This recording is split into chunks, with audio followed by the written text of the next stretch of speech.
Voilà, salut les 20 joueuses et 20 joueurs, ici Swatch et bienvenue dans cette suite de l'explication des règles de Dominations.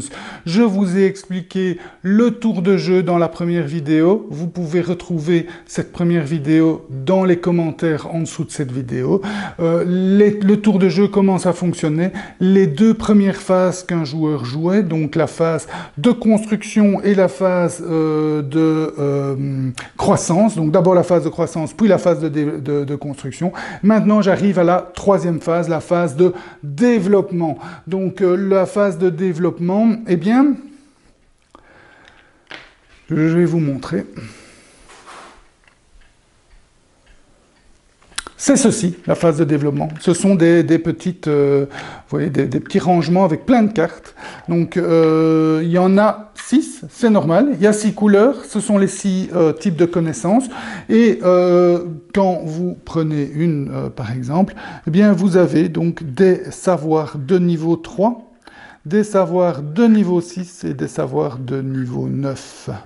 Donc, quand vous voulez construire, faire un développement, donc gagner un savoir, vous prenez tous les savoirs et vous choisissez. Il y en a beaucoup, mais en fait non. Il y en a, en fait, c'est par série de 4. Donc, il y a 4 fois le même développement ici. Par exemple, c'est la caravane. Vous avez 4 caravanes, et puis vous avez 4 trocs, etc. Et vous avez ça 4 fois, puis 4 monnaies dans le jaune, et puis 4 commerçants.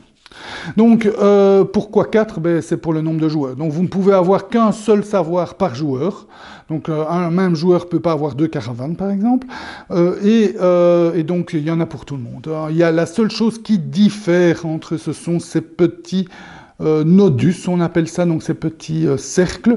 Je vous expliquerai dans un instant à quoi ils servent. C'est la seule chose qui diffère, mais le bénéfice, le coût est le même. Hein. Donc, vous voyez ici, au début de mon tour, je gagne une jaune, une connaissance jaune, donc une ressource automatique que je gagne à chaque tour quand j'ai construit cette connaissance-là.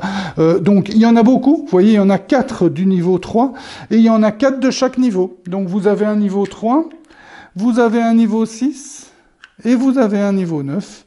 Donc, 4 de chaque niveau, faites le calcul, ça fait 12 développements différents, 12 savoirs, 12 savoirs différents par couleur. Donc, il y a 6 couleurs, 12 fois 6, ça fait 72, vous avez bien calculé. Donc, il y a 72 développements différents. Donc, c'est beaucoup. Vous avez une aide de jeu avec le jeu qui vous donne tous les développements par savoir. Donc vous voyez, il y en a beaucoup. Si vous voulez, vous pouvez tous les analyser, mais là, je ne vous le conseille pas. Parce que c'est un des gros défauts du jeu, où ça pourrait l'être, c'est-à-dire que les joueurs et joueuses qui sont sujets à l'analyse paralysis, s'il vous plaît, dans cette phase-ci, jouez un peu plus à l'instinct. Parce que si vous voulez analyser toutes les combinaisons possibles, vous en avez pour 72 cartes à comprendre. 72 cartes, ça fait je ne sais pas combien de combinaisons, mais ça doit être pas triste. Donc, vous pouvez rester bloqué sur cette phase très, très, très longtemps. Donc, je vous conseille absolument de jouer plus à l'instinct. Et le jouer plus à l'instinct, c'est quoi? Eh bien, quand vous arrivez à cette phase de développement, qu'est-ce que vous faites? Vous regardez les ressources que vous avez.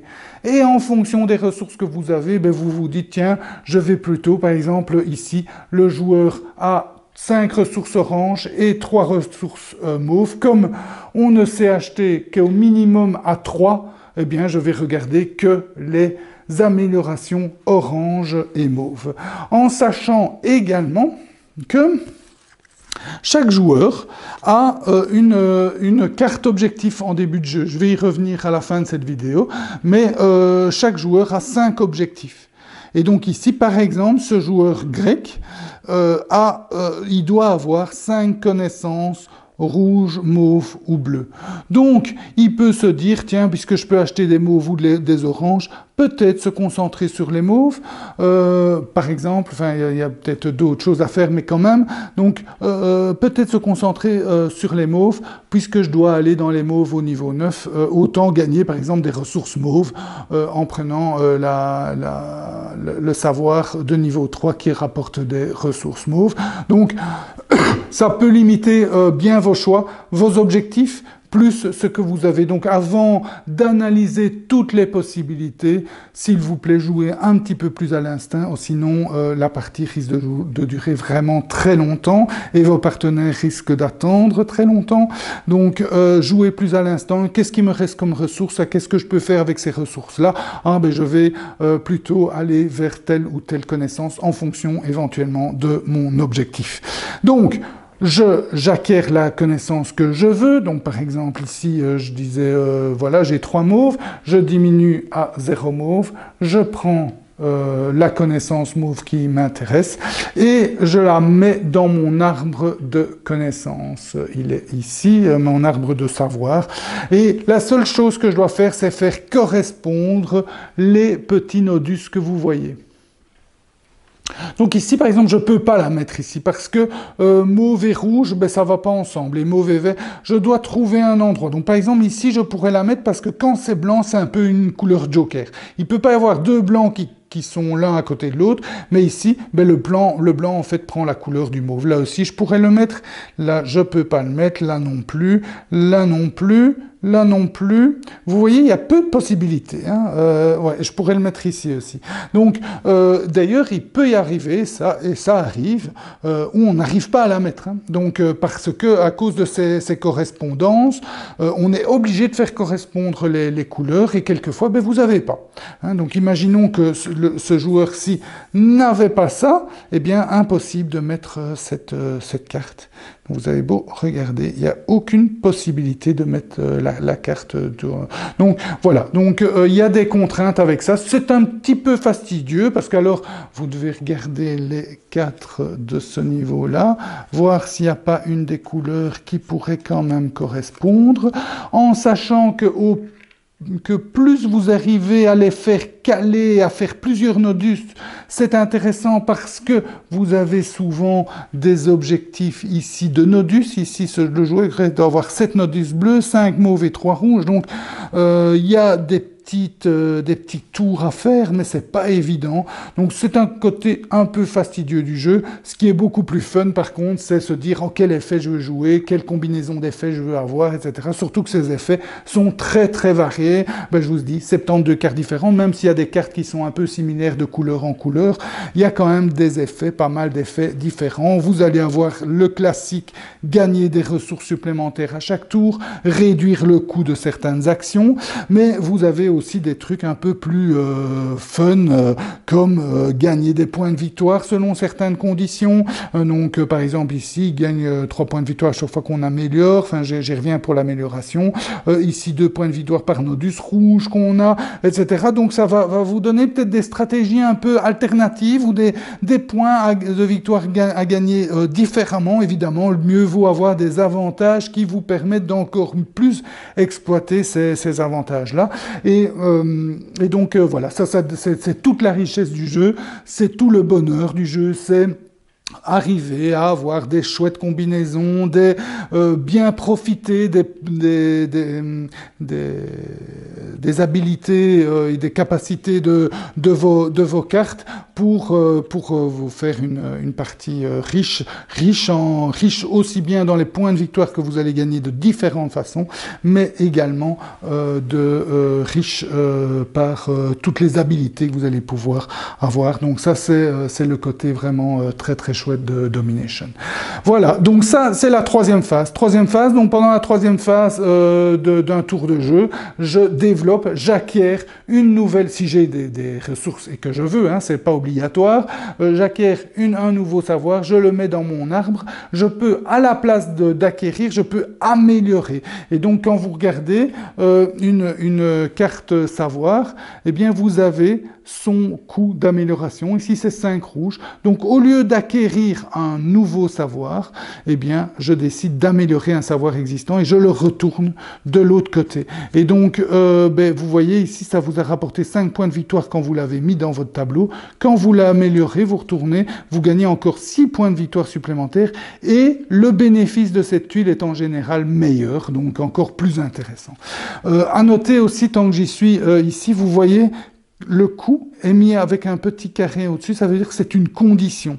Donc ici, pour pouvoir construire, ce sont tous les savoirs de niveau 9 qui ont cette particularité, c'est que pour construire un niveau 9, vous devez, dans ce cas-ci, avoir un niveau 6 rouge également, un savoir de niveau 6 rouge. Mais ça peut être un de niveau 3 orange, par exemple, enfin, ça peut être d'autres couleurs, mais il faut bien respecter sinon on ne peut pas le construire.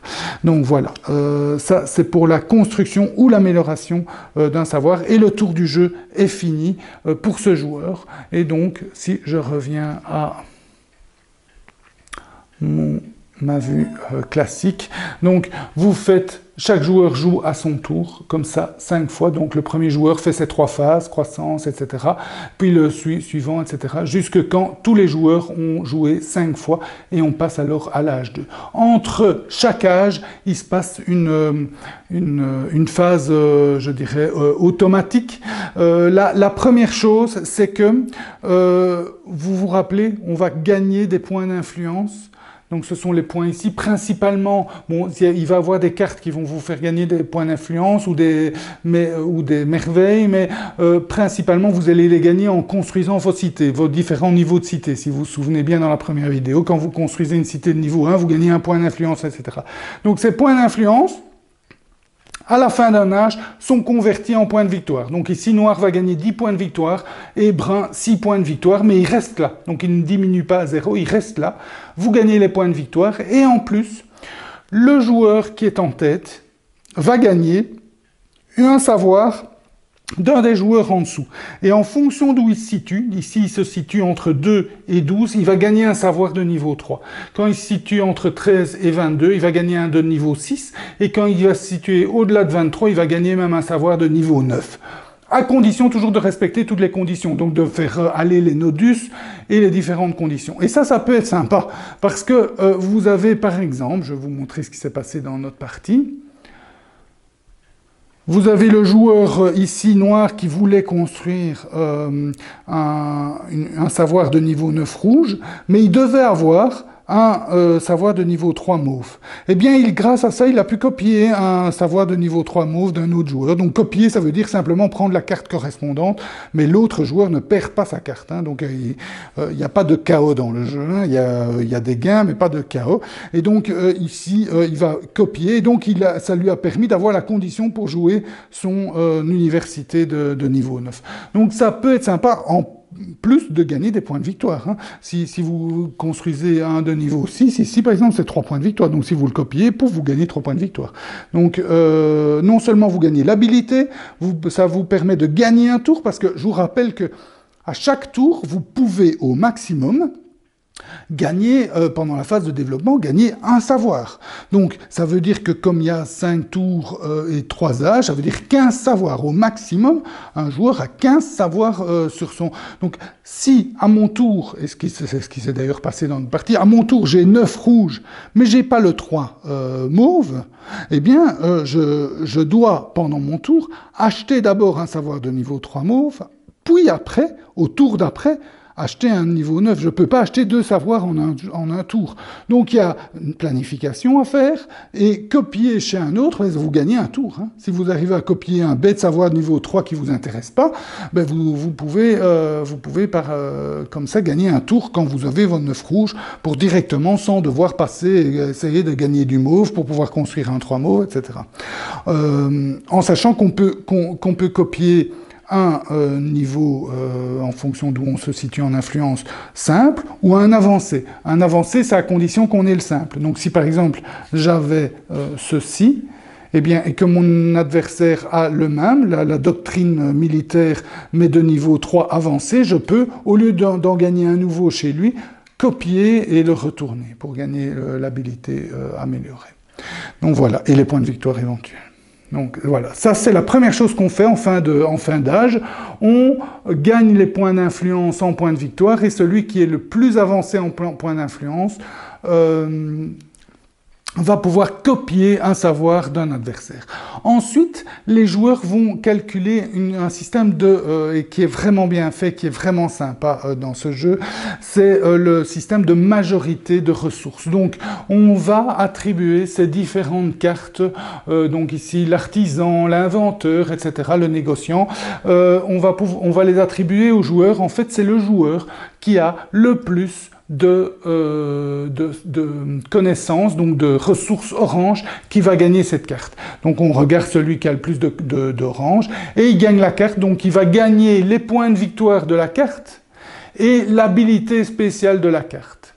À noter, je vous disais dans la première vidéo que la structure des règles n'était pas toujours évidente, mais par exemple dans cette phase-ci, dans les règles, vous avez beau lire le chapitre sur cette phase-là, vous ne savez pas ce qui se passe en cas d'égalité. Si deux joueurs ont le même nombre de ressources, vous ne savez pas ce qui se passe. Alors je vous ai dit les règles étaient complètes, elles sont complètes parce que c'est marqué. C'est vrai, c'est marqué à deux autres endroits, en début et en fin de règle, mais pas à cet endroit-là. Et donc, ben voilà, si vous le savez pas, vous devez un peu chercher, tourner vos pages, c'est pas toujours évident.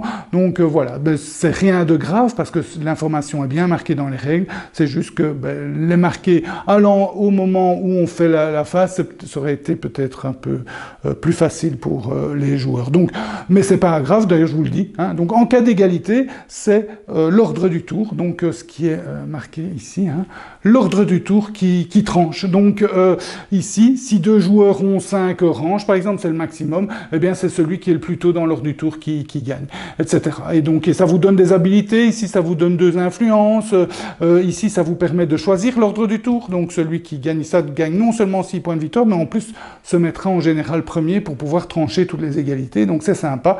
Ici, ça vous permet de piocher plus de tuiles terrain, etc. De pouvoir, il y en a une qui permet de pouvoir jouer 2 tuiles terrain en un coup, etc. Donc des chouettes petits avantages, en plus des points de victoire. Donc toutes les ressources qui nous restent nous servent à gagner ces majorités pour ces cartes, mais ensuite, et ça c'est vraiment sympa je trouve, on diminue toutes nos ressources à 0. Donc c'est un peu catastrophique. Parce que si on est enfin, ça peut arriver qu'on ait mal planifié, qu'on soit à 10, 15 d'une ressource, on perd tout. Donc il faut bien planifier. Donc à cause de cette contrainte, vous allez devoir bien planifier, bien anticiper, en sachant que même si vous avez un petit peu d'une ou de l'autre ressource, c'est pas nécessairement perdu, puisque ça va vous servir à gagner certaines majorités, qui gagnent des points de victoire, donc c'est pas rien. Donc ça peut être une stratégie aussi, de vous dire, ok, je vais pas dépenser ceci pour acheter je sais pas, hein, pour acheter un savoir, mais je vais les garder pour gagner la majorité, pour gagner les points de victoire et l'habilité complémentaire. Donc voilà, des petits ajouts dans cette version de Domination qui sont vraiment très sympas. Donc ça c'est en fin d'âge. En fin d'âge, on fait les majorités. On diminue toutes nos ressources à 0 et on gagne les points d'influence en points de victoire et on copie un savoir. Et puis on fait le deuxième âge, troisième âge et puis arrive la fin du jeu. À la fin du jeu, on va gagner les points, donc les cartes qui sont ici, on les met de l'autre côté, donc elles vont plus gagner, vous faire gagner une habilité, mais elles vous feront toutes gagner 3 points de victoire et on gagne les points de victoire de nos cartes objectifs, puisque le reste, on a gagné des points de victoire en construisant des cités, on a gagné des points de victoire en construisant des niveaux de de merveille, et on a gagné des points de victoire en cours de jeu en construisant des savoirs. Là, à la fin du jeu, en plus de tous ces points de victoire accumulés, on va gagner des points de victoire en fonction des cartes objectifs qu'on a. Et là, en début du jeu, en fait, chaque joueur en reçoit 2 et il devra en choisir une. Donc avec sa carte, il va recevoir ça en même temps que les 2 cartes merveilles, donc il va pouvoir essayer de trouver des combinaisons qui l'intéressent. Et c'est quoi ces objectifs? Je vous dis tout de suite, c'est très dur d'avoir les 5. En général, à une partie, vous en avez 2, 3, très rarement 4, mais 5, j'ai encore jamais vu. Bon, c'est sûrement possible, j'imagine, mais c'est très dur. Ce sont des objectifs très difficiles, en tout cas, rien qu'avec la boîte de base. Donc ici, ça veut dire être majoritaire, donc contrôler, je dirais, une merveille. Donc c'est quoi contrôler une merveille? Donc ici, vous avez la merveille ici. Chaque niveau de cité vous donne un point d'influence sur la merveille. Donc ici, j'ai le noir à 2 points d'influence, plus 2 points, plus encore 2 points, donc à 6 points d'influence sur la merveille, et brun en a 1. Mais à ces points d'influence des cités autour de la merveille, s'ajoutent également les points gagnés grâce au niveau. Donc chaque niveau de merveille, ces cartes-là, vous donne un point supplémentaire. Donc ici, par exemple, si quelqu'un a les 4 niveaux, eh ben, ça lui donne 4 points supplémentaires. Donc c'est l'accumulation des points de les cités autour de la merveille et des niveaux de merveille qui vous donne votre valeur d'influence, en sachant que c'est le premier qui a construit la merveille qui tranche l'égalité. Donc si jamais c'est à égalité, celui qui a la première des cartes de la merveille gagne l'égalité. Et voilà. Donc ça, c'est contrôler une merveille. Quand vous avez un objectif, vous gagnez 10 points de victoire. Deux objectifs, vous gagnez 20 points de victoire. 3 objectifs, 40, 70 et 100 objectifs, 100 points de victoire si vous avez les 5 objectifs. Donc ça, le premier objectif, c'est ça. Là, ici, c'est avoir 5 savoirs d'une ou plusieurs de ces 3 couleurs-là. Donc vous pouvez avoir 2 rouges et 3 mauves, par exemple, hein, ou 5 mauves. 5, c'est pas possible, il y en a que 4 de chaque, mais voilà, donc 5 savoirs de ces niveaux-là. Ici, ce sont les nodus, donc c'est ces petits ronds qui relient les cartes savoirs. Il faut avoir 7 nodus verts, 5 nodus mauves et 3 nodus rouges. Contrôler une seconde, donc ça, si on veut avoir ces 2 objectifs, il faut contrôler 2 merveilles. Et là, c'est avoir 6 cités non adjacentes. Et vous avez comme ça des objectifs différents. Avoir 35 points, bonne chance, hein, c'est très dur ça. Avoir 35 points